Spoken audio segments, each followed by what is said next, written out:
This game is a joke. They've destroyed the game, I'm telling you. WNBA is superior to the NBA. It's better than the NBA because those women actually care. They're actually competing against each other.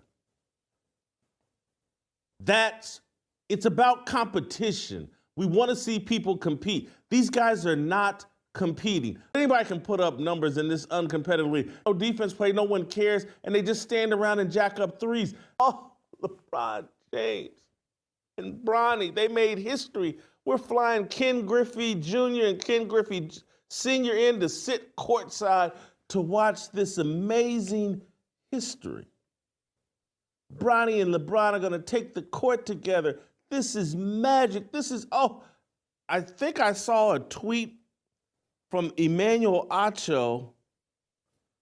He had chills watching LeBron and Bronny play, and he was moved to emotion. And I'm like, what are you talking about? They're making a mockery of the game. This is the circus. This isn't about competition. This is about LeBron's ego, and everybody's in on it. And so it's hard for anybody to tell the truth. Hats off. TNT had a big meeting clearly before the game, and they decided, hey, Chuck, we're not going to ask you to destroy your brand. Go ahead and tell the truth here. Kenny, we are going to ask you to destroy your brand. You defend this Bronny LeBron deal. And Shaq, don't say anything. Shaq just sit over in the corner and don't say anything. And Shaq probably told him, like, I'm not in this. I'm not getting in it. LeBron's a Freemason just like I am. I can't speak against him. That's probably what Shaq said. And you're wondering why, with these types of gimmicks, on top of just how rancid and uncompetitive the play was. Don't tell, Antonio Davis or Anthony Davis had 36 points and 16 rebounds. He was magical. Anybody can put up numbers, and I'm not saying he's not a talented player, but again, go look at the stats they put up during the All-Star game. Everybody's putting up 20, 30, 40 points. There were 162 threes shot in 2 games last night. This is the showcase. Adam Silver has no qualifications for his job. They should be the same way they said, hey, man, we got Michael Jordan, and we're going to change up the rules a little bit to showcase Michael Jordan. Somebody has to recognize, hey, this hot garbage we're putting on the court and everybody just jacking up threes. You know what? We got to move the three-point line back, and if we have to widen the court to make three-pointers from the baseline harder so we can extend that out, and we certainly need to move the three-point line back. This three-point shoot, it's a mockery. But they're all drowning in money, in millions upon millions of dollars, so they don't fix anything. They don't improve anything. I'm Don Corleone. Look what they've done to my boy. They massacred my boy. I don't want to see it. I don't want my son. I don't want my grandson. I don't want my aunties and nieces and uncles. I don't want my nieces and nephews seeing this. I don't want anybody seeing this. It's garbage. It's worse than the WNBA. Because you know what? In the WNBA, they actually compete against each other, and they haven't allowed some egomaniac to throw his son into the script. This is an abomination. And again, they can't talk about it. They can't have an honest discussion about it. Like, that's hot garbage. Charles Barkley and Shaquille O'Neal and Kenny Smith sitting around watching a bunch of guys just throw up three-pointer after three-pointer. They're sitting there going, holy cow, and they're making $20 and $30 and $40 million a year.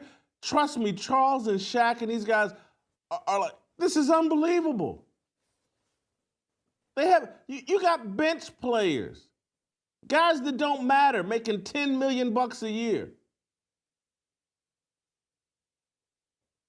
The WNBA is superior, and there's enough pressure on the WNBA over social media and from people like myself that the WNBA is actually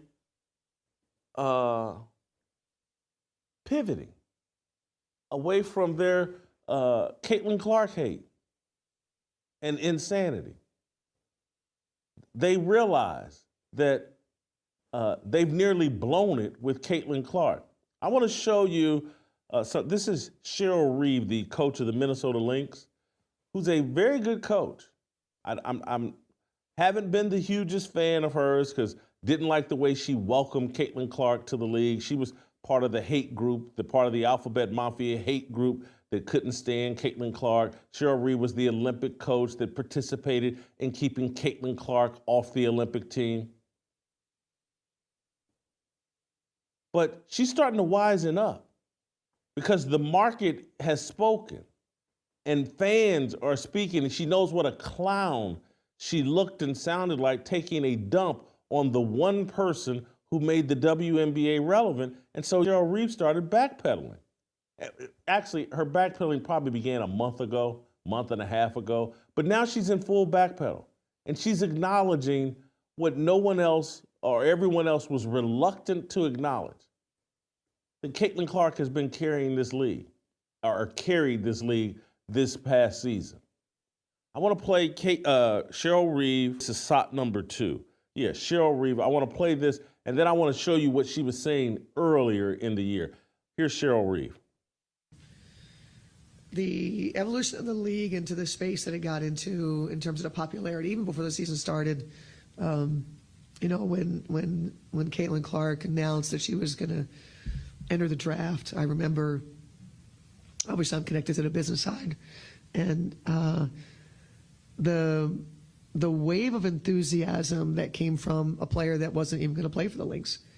And, you know, we certainly knew some of the other players that were going to be in this draft. So there was a lot of excitement and momentum for the WNBA. But to see it actually translating business-wise across the league, whatever the reasons were, there's a lot of, as we all know, there's one really big reason, and then there's a lot of other reasons why. There's a really big reason why the WNBA ascended in popularity. And then there's a bunch of little things. Caitlin Clark did this, and Cheryl Reeve has come to grips with it. Let's walk you back to Cheryl Reeve early in the year when she was irate that all the attention was on Caitlin Clark. Humanity is starting to lift in the WNBA. Cheryl Reeve is the best coach in the WNBA.